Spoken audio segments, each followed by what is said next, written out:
నమస్కారం. ఒక చిన్న ప్రశ్నతో మొదలుపెడదామా? విజయం, గెలుపు, శక్తి ఈ మాటలు వినగానే మన మనస్సులోకి ఏమొస్తుంది? బహుశః ఒక గొప్ప సైన్యాధ్యక్షుడు, వేల మంది సైనికులతో యుద్ధాన్ని గెలిచిన రాజు, లేదా ప్రపంచాన్ని శాసించే ఒక శక్తివంతమైన నాయకుడు. కానీ ఈరోజు మనం చూడబోయే కొన్ని వాక్యాలు ఈ ఆలోచన మొత్తాన్ని తలక్రిందులు చేయబోతున్నాయి. మన ముందు బౌద్ధ గ్రంథమైన ధమ్మపదం నుంచి కొన్ని శ్లోకాలున్నాయి. ఇవి విజయం అనే పదానికి ఒక సరికొత్త అర్థాన్నిస్తాయి. అసలు నిజమైన యోధుడెవరు? అసలైన బలమెక్కడుంది? బయటి ప్రపంచాన్ని జయించడమా లేక మన లోపల ఉన్న మనసును జయించడమా? ఈ ప్రశ్నల వెనుక ఉన్న లోతైన రహస్యాలను ఈరోజు మనం శోధిద్దాం. మీరు చాలా ఆసక్తికరమైన ప్రశ్నే లేవనెత్తారు. ఎందుకంటే ఈ శ్లోకాలు కేవలం మంచి మాటలు చెప్పి వదిలేయవు. అవి మనసు అనే యుద్ధరంగంలో పోరాడటానికి ఒక వ్యూహాన్ని, ఒక శిక్షణా విధానాన్ని మన ముందుంచుతాయి. ఇది ఒక రకంగా చెప్పాలంటే అంతర్గత యుద్ధకళ. అంతర్గత యుద్ధకళ. ఆ పదం చాలా ఆసక్తికరంగా ఉంది. అయితే ఇక ఆ యుద్ధరంగంలోకి అడుగుపెడదాం. ధమ్మపదంలోని 103వ శ్లోకం చూస్తే అది నేరుగా ఈ విషయాన్ని ప్రస్తావిస్తుంది. అదిలాంటుంది, వేల మంది పురుషులను యుద్ధంలో జయించే వ్యక్తి కంటే ఒక్కడిని తనను తాను జయించుకునేవాడే గొప్పవాడు. ఒక్క నిమిషమాగి ఈ వాక్యం గురించి ఆలోచిద్దాం. ఇది ఎంత విప్లవాత్మకమైన ఆలోచన! ఆ కాలంలోనే కాదు, ఈరోజు కూడా మనం బాహ్య విజయాలనే కీర్తిస్తాం కదా. కాని ఇక్కడ వేల మందిని ఓడించడం కన్నా మనల్ని మనం ఓడించుకోవడం గొప్ప అంటున్నారు. దీని వెనుక ఉన్న చారిత్రక సందర్భమేంటి? ఎందుకంత ప్రాధాన్యత ఇచ్చారు? తప్పకుండా దాని చారిత్రక నేపథ్యం అర్థం చేసుకుంటే ఈ మాటల పదును మనకు తెలుస్తుంది. సుమారు 2500 క్రితం భారతదేశంలో ఒక రాజు లేదా చక్రవర్తి కీర్తిప్రతిష్టలు అతను గెలిచిన యుద్ధాలపై ఆధారపడి ఉండేవి. వేల మంది యోధులను ఓడించాడు, 100 రాజ్యాలను జయించాడు అనేవి అవే గొప్ప బిరుదులు. అంటే అశోకుడిలాంటి చక్రవర్తులు కూడా తమ విజయాలను శిలాశాసనాలపై చెక్కించుకున్నారు కదా? అవును, గర్వంగా ప్రకటించుకునేవారు. అది ఆనాటి సక్సెస్ ఫార్ములా అన్నమాట. అలాంటి సమయంలో బుద్ధుడు వచ్చి, మీరు బయట గెలిచే గెలుపు, అది నిజమైన గెలుపు కాదు, అది తాత్కాలికం అన్నారు. మీరు ఒకరిని ఓడిస్తే అతను రేపు మిమ్మల్ని ఓడించడానికి ప్రయత్నిస్తాడు. ఆ గెలుపు మీలో భయాన్ని, అభద్రతను పెంచుతుంది తప్ప శాంతిని ఇవ్వదు అని వాదించాడు. ఆయన విజయమనే పదాన్ని తీసుకుని దాని నిర్వచనాన్ని పూర్తిగా మార్చేశారు. యుద్ధభూమిని బయట ప్రపంచం నుంచి మన మనస్సు లోపలికి మార్చారు. అసలైన శత్రువులు బయట లేరు, మన లోపలే ఉన్నారు అన్నారు. అంటే కోపం, అసూయ, అహం, అత్యాస, వీళ్లే మన అసలైన శత్రువులన్నమాట. ఇతరులను గెలవడం వల్ల పగ పెరుగుతుంది అన్నారు. మరి మనల్ని మనం గెలుచుకోవడం వల్ల అసలు ఏం జరుగుతుంది? దాని ఫలితమేంటి? అక్కడే అసలు విషయముంది. సంఘర్షణ బయట మొదలవదు, మన లోపల మొదలవుతుంది. మన లోపల కోపం, ద్వేషం ఉన్నంతవరకు బయటి ప్రపంచం మనకు శత్రువులతో నిండిన యుద్ధభూమిలానే కనిపిస్తుంది. కాని ఎప్పుడైతే మనం మన కోపాన్ని, అహాన్ని, ఆశలను అదుపు చేయగలుగుతామో అప్పుడు మనం సంఘర్షణ యొక్క మూలాన్నే పెకిలించివేస్తున్నాం. అప్పుడు శాంతి అనేది బయటి పరిస్థితుల మీద ఆధారపడి ఉండదు, అది మన సహజ స్థితిగా మారుతుంది. బయట తుఫానున్నా లోపల ప్రశాంతంగా ఉండగలగడమే నిజమైన గెలుపు. సరిగ్గాదే. బాగా చెప్పారు. కాని మనల్ని మనం జయించుకోవడం లేదా ఆత్మ నియంత్రణ అంటే చాలామందికి ఒక నెగటివ్ ఫీలింగ్ వస్తుంది. మన కోరికలను అణచివేయడం, మనల్ని మనం కఠినంగా శిక్షించుకోవడం, సంతోషాలకు దూరంగా ఉండటం, ఇలా అనుకుంటారు. ఇది నిజమేనా? ఇది చాలా ముఖ్యమైన ప్రశ్న. చాలామంది తప్పుగా అర్థం చేసుకునేది ఇక్కడే. బౌద్ధంలో ఆత్మనియంత్రణ అంటే అణచివేయడం కాదు, మచ్చిక చేసుకోవడం. దీనికి వాడిన అసలైన పాలిపదం దంత. దంత. అవును, దంత. ఈ పదానికి అద్భుతమైన అర్థం ఉంది. దంత అంటే శిక్షణ ఇవ్వడం. ఉదాహరణకు, ఒక అడవి గుర్రం ఉంది. దానికి అపారమైన శక్తి ఉంటుంది, కాని ఆ శక్తి అదుపులో ఉండదు. అది విధ్వంసకరంగా ఉంటుంది. దానికీ ప్రమాదమే, ఇతరులకు ప్రమాదమే. నిజమే. ఇప్పుడు ఒక నైపుణ్యమున్న శిక్షకుడు ఆ గుర్రానికి శిక్షణిస్తాడు. అతను దాన్ని కొట్టి చంపడు, దాని శక్తిని అణచివేయడు. దానికి నెమ్మదిగా, ఓపికగా దారి చూపిస్తూ దాని శక్తిని ఒక క్రమపద్ధతిలో ఉపయోగకరంగా మార్చడం నేర్పిస్తాడు.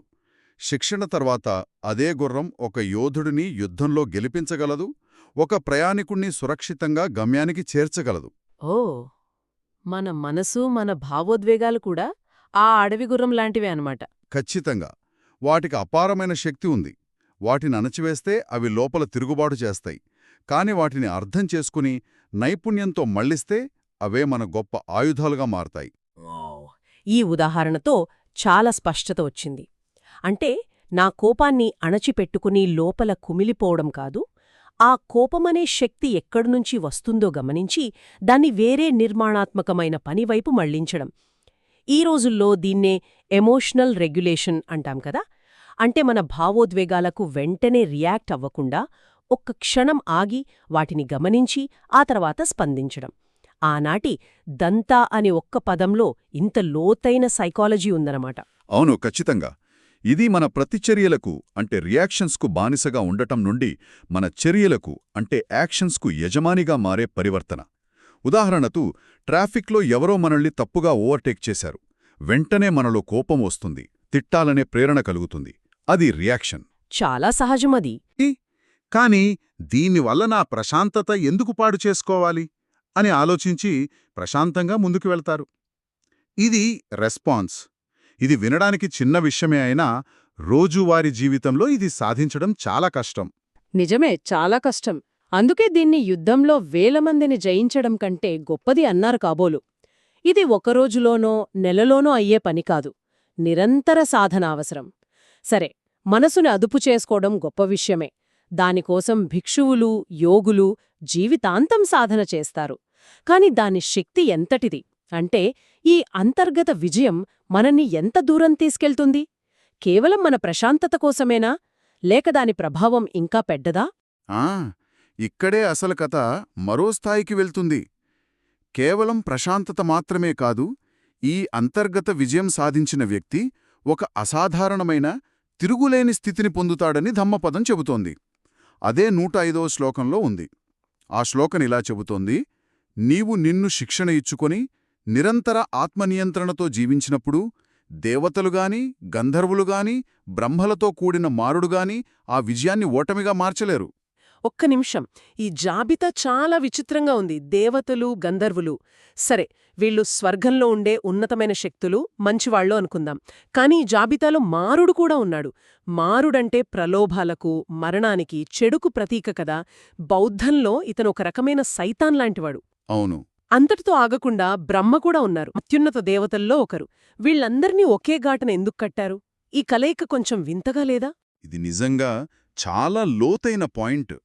ఈ జాబితా యాదృచ్ఛికం కాదు, చాలా ఉద్దేశపూర్వకంగా కూర్చబడింది.